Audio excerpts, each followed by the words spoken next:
Hey now, happy Thursday. Good morning, PASW staff, clients, and our friends joining us today for a little LA class that we do. Yesterday was fun though, looking at Sousa and the marches.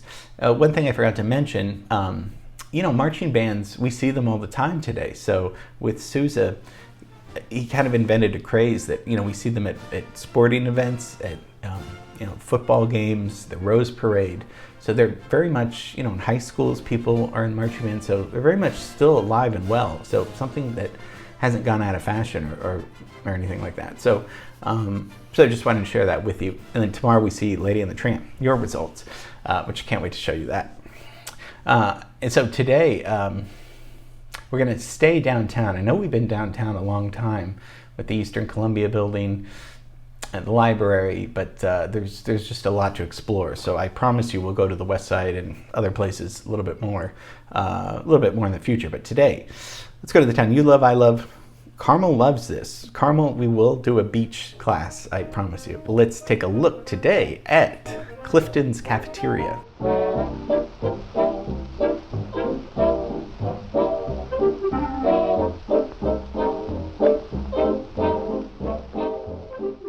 Clifton's Cafeteria. You would think it's named after somebody named Clifton, but no, it's Clifford Clinton.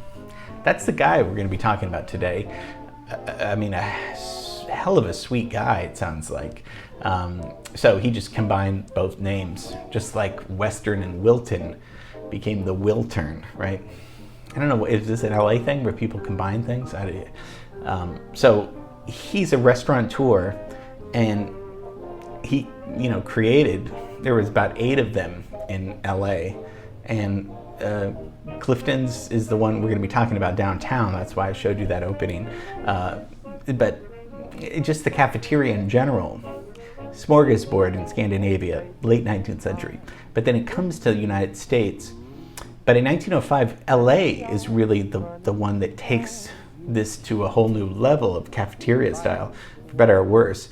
It's really 1905 is when a lady, Helen Mosher, opened a downtown LA restaurant where people could just go and choose which food you wanted, and carry your tray. So we came up with the craze of this cafeteria thing. But then when Clifford comes in, he really creates a series of restaurants. This guy, he was son of Salvation Army parents. His parents he went to China as a kid and looked at all the horrible poverty and said, I don't want people to go hungry. And he really put his money where his mouth is. I mean, what he did was really great. He did not want to let Americans, Angelenos, go hungry. So he's born in 1900, United States, grows up in the Bay Area, dies in 1969. So not that old, but probably back in that day. And yeah, his parents were Christians and very active in Salvation Army. And so he comes down, his dad did a little bit of doing some restaurants up north, but he comes down to LA and really starts by the 30s. 1931 opens up the first location, which is on Olive Street. The one we're kind of looking at and talking about is on Broadway, which he opened up in 1935. And this building's designed by Welton Beckett. We know Welton, right? Capitol Records, he did that, along with a lot of other stuff. So some of these pictures are going to be groovy because it's very cool inside. It's a strange thing.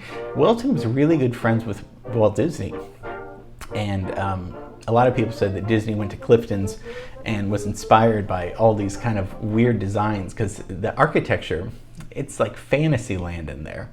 But this is before Disneyland, so Disney was, of course, influenced by European, castles and all that stuff. But a lot of this fantasy environment was something that, fantasy architecture is something that Clifton kind of just elevated to this different level.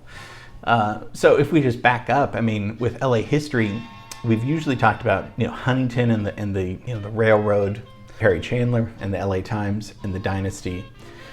We've talked about Mulholland and the water. These men were great men. Their flaws, just like everybody, they were mostly interested in power and money. Clifford's not really. Clifford is really. This is why it's going to be kind of an interesting story in a different kind of class, because he wasn't about power.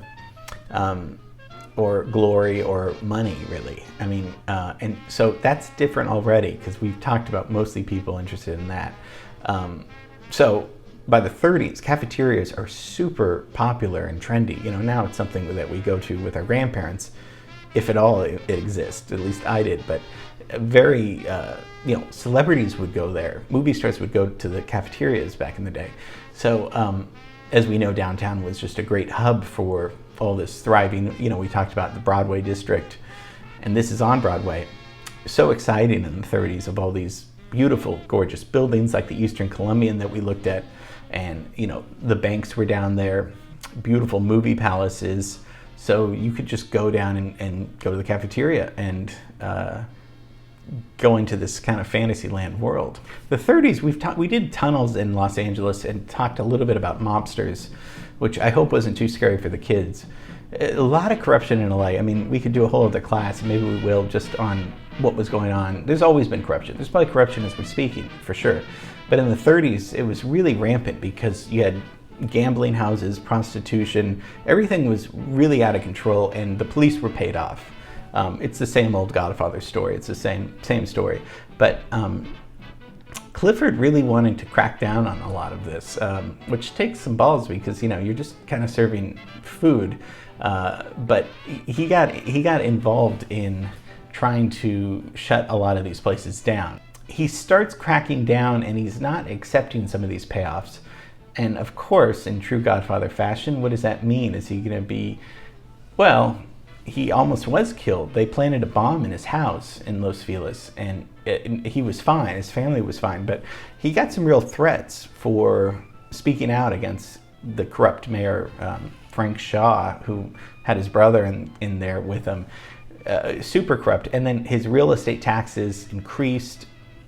He was denied a permit for a new cafeteria.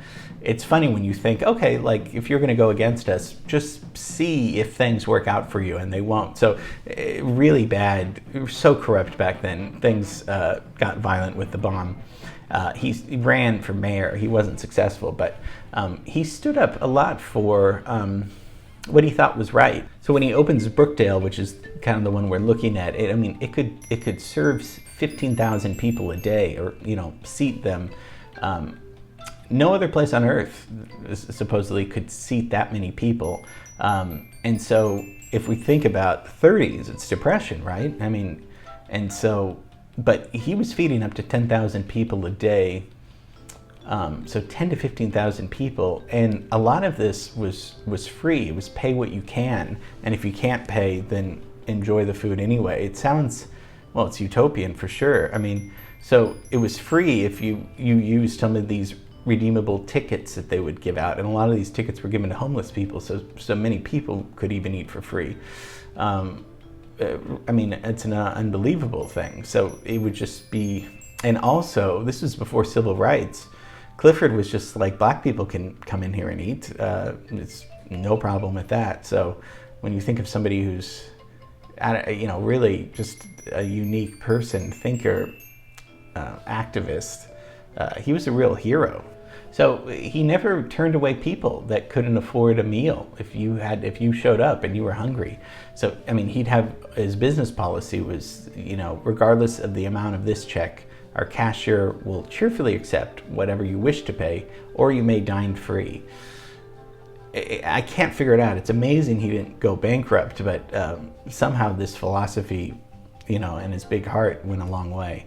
So inside, it's like I said, groovy. I mean, a lot of this had to do with Clifford's upbringing up in Northern California. There's murals, jungle murals, palm trees. It's crazy. There used to be every 20 minutes like a rain shower, and there's waterfalls going through. Yeah, I mean, it's just like, it looked like a mountain lodge, and trees, obviously all artificial. Cool though. I mean, when I was a kid, I thought it was the coolest thing in the world. And this is all going on as you're eating, as you're dining. And they had what we think we have: roast beef, brisket, meatloaf, turkey, mashed potatoes, Jello, salads, cakes, pies, everything that you would want. So just an amazing man. Today, 2018, the cafeteria closed, and now it's a high-end bar. So it's Clifton's Republic. So it's very exclusive there now. So at least they didn't tear it down, but it's not a cafeteria anymore. So just thought we'd look at Clifford Clinton. Real gentleman. I mean, amazing how he just offered his food and how that stood up to corruption in Los Angeles. And you know, and then there were several all around town, several different locations. So hope you enjoyed this. This was kind of fun just to look at cafeteria and somebody that wasn't so interested in power and wasn't prone to corruption or anything like that. Just wanted to feed people. Something that, gosh, I wish we could take notice today, California or Los Angeles in particular, that a lot of people are hungry. So if there's anything we can do. Yeah. So, okay. Tomorrow, film scoring results for Lady and the Tramp. Hope you enjoyed this, and see you tomorrow. Bye.